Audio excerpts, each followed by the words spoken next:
जय श्री कृष्णा। आज एकादशी के दिन सुनिए षटतिला एकादशी की कथा। भविष्योत्तर पुराण में भगवान श्री कृष्ण और युधिष्ठिर महाराज के संवाद में षटतिला एकादशी महात्म का वर्णन है। युधिष्ठिर ने पूछा, हे जगन्नाथ, हे श्री कृष्ण, हे आदिदेव, हे जगतपते, माघ मास के कृष्ण पक्ष में कौन सी एकादशी आती है? उसे किस प्रकार करना चाहिए? उसका फल क्या होता है? हे महाप्राज्ञ, कृपया इस विषय में आप कुछ कहिए। श्री कृष्ण ने कहा, हे नृपश्रेष्ठ, माघ मास के कृष्ण पक्ष की एकादशी षटतिला नाम से विख्यात है। सब पापों का हरण करने वाली एकादशी की कथा मुनि श्रेष्ठ पुलत्स ने दालभ्य को कही थी। अब वो कथा तुम भी सुनो। दालभ्य ने पूछा, हे मुनिवर, मृत्युलोक में रहने वाला हर एक जीव पाप कर्म में रत है। उन्हें नरक यातना से बचाने के लिए कौन सा उपाय है? कृपया वो आप कथन करें। पुलत्स मुनि कहने लगे, हे महाभाग, आपने अच्छी बात पूछी है, तो सुनो। माघ मास में मनुष्य को स्नान करके इंद्रियों को संयम में रखकर काम, क्रोध, अहंकार, लोभ और निंदा का त्याग करना चाहिए।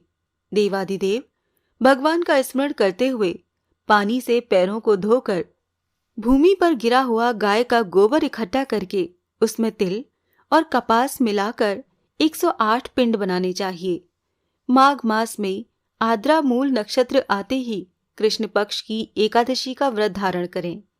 स्नान से पवित्र शुद्ध भाव से श्री विष्णु की पूजा करें। अपराध क्षमा के लिए श्री कृष्ण का नाम उच्चारण करें। रात में होम और जागरण करें।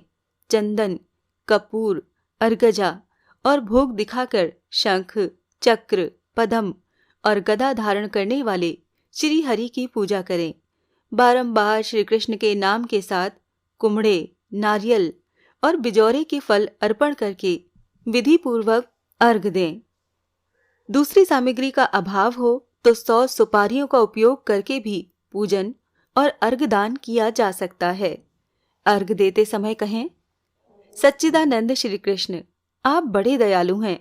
हम अनाथ जीवों के आश्रयदाता आप हो। हे पुरुषोत्तम, हम इस संसार सागर में डूब रहे हैं, कृपया हम पर प्रसन्न हो। हे विश्व भावन, हमारा आपको वंदन है। हे कमल नयन, आपको प्रणाम है। हे महापुरुष, हे सभी के पूर्वज, आपको प्रणाम है। हे जगतपते, लक्ष्मी के साथ आप इस अर्घ को स्वीकार करें। उसके पश्चात ब्राह्मणों की पूजा करके उन्हें पानी से भरा घड़ा देना चाहिए। साथ में छाता, चप्पल और वस्त्र भी अर्पण करें। इस दान द्वारा भगवान श्री कृष्ण प्रसन्न हो, ये कहते हुए दान करना चाहिए। अपनी परिस्थिति अनुसार श्रेष्ठ ब्राह्मण को काली गाय दान में देनी चाहिए। हे द्विजश्रेष्ठ, विद्वान पुरुष को तिल से भरा हुआ पात्र दान करना चाहिए। तिल के दान से व्यक्ति हजारों वर्ष स्वर्ग में वास करता है। तिल स्नाई तिलोद्वर्ती, तिलहोमी तिलोदकी, तिलदाता च भोक्ता च षटतिला पापनाशिनी। तिल से स्नान करना, तिल का उबटन लगाना, तिल का हवन करना, तिल डाला हुआ जल पीना, तिल दान करना, तिल का भोजन में उपयोग करना, इस प्रकार 6 कार्यों में तिल का उपयोग करने से इसे षटतिला एकादशी माना जाता है, जो कि पाप हारिणी है। एक बार षटतिला एकादशी की महिमा सुनने देवर्षि नारद भगवान श्री कृष्ण के पास आए। भगवान श्री कृष्ण ने कहा, एक ब्राह्मण स्त्री थी। ब्रह्मचर्य का पालन करते हुए वो भगवान की आराधना करती थी। अनेक प्रकार की तपस्याओं के कारण वो बहुत दुर्बल हो गई थी। उसने बहुत दान किए, परंतु उसने ब्राह्मण और देवताओं को अन्नदान नहीं किया था। अनेक प्रकार के व्रत और तपस्या करने से वो शुद्ध हो गई थी, परंतु भूखे लोगों को कभी अन्नदान नहीं किया था। हे ब्राह्मण, उसकी परीक्षा लेने मैं ब्राह्मण के रूप में उस साध्वी के घर जाकर भिक्षा मांगने लगा। तभी उस ब्राह्मणी ने पूछा, हे ब्राह्मण, सत्य कहें कि आप कहाँ से आए हैं? मैंने सुनकर अनजान बनते हुए उसे उत्तर नहीं दिया। उसने क्रोध में भिक्षा पात्र में मिट्टी डाली। उसके बाद मैं अपने धाम लौट आया। अपनी तपस्या के प्रभाव से ब्राह्मणी मेरे धाम वापस आई। उसे संपत्तिहीन, सुवर्णहीन, धान्यहीन सिर्फ एक सुंदर महल मिला।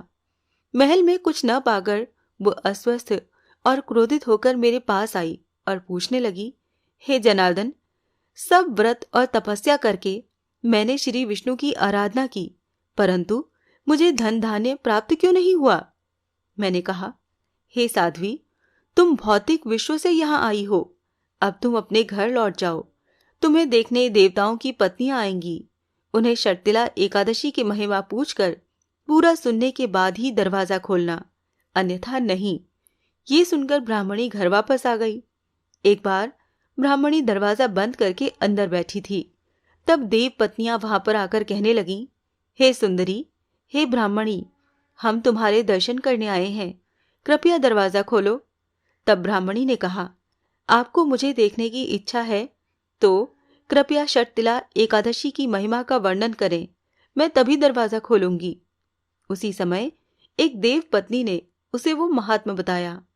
महात्मा सुनने के बाद ब्राह्मणी ने दरवाजा खोला।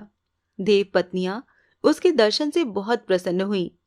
देव पत्नियों के कहे अनुसार ब्राह्मणी ने शर्तिला एकादशी का व्रत किया, जिसके प्रभाव से उसे धन, धान्य, तेज और सौंदर्य प्राप्त हुआ। धन धान्य संपादन करने के लोभ दृष्टि से ये व्रत नहीं करना चाहिए। इस व्रत के पालन से अपने आप गरीबी और दुर्भाग्य नष्ट हो जाता है। जो कोई भी इस तिथि को तिल का दान करेगा, वो सब पापों से मुक्त हो जाएगा। जय जय श्री राधे।